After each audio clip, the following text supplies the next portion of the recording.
Mr. Speaker, on the environment and food safety standards, this deal points to a complete realignment towards the far weaker protections and standards that operate in the United States. If this government is set on pursuing a trade deal with the United States, with President Trump, with precious few bargaining chips to hand, the brutal reality is that Britain will have to lower its standards. That is the brutal reality of it. The European Union has made it clear that a future trade deal with the European Union will depend on maintaining a level playing field on standards and protections.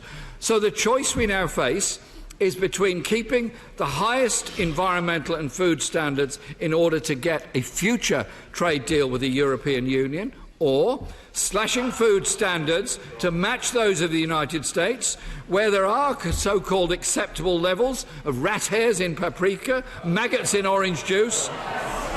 It's true. If members think this is a piece of imagination on my part, when I was first told this, I also thought that cannot be the case. I checked out, and it absolutely is. We are about to strike a new race to the bottom in a deal with the United States, and I think everyone should be aware and warned of that. This makes it even more incredible that since agreeing its deal, the government has yet to produce one single bit of evidence or analysis to show it will have a positive impact on the economy or our communities in any way.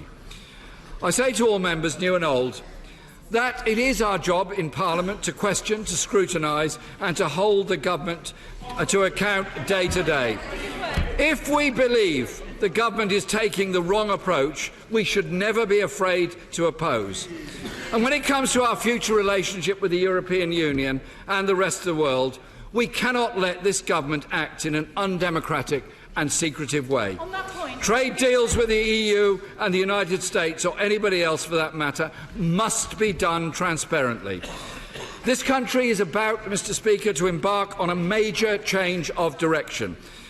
As we leave a 40-year economic partnership for an unknown future under the terms of the withdrawal deal, we need, Mr. Speaker, an approach that puts jobs and living standards first and builds the strongest cooperation with our European neighbours, based on openness, solidarity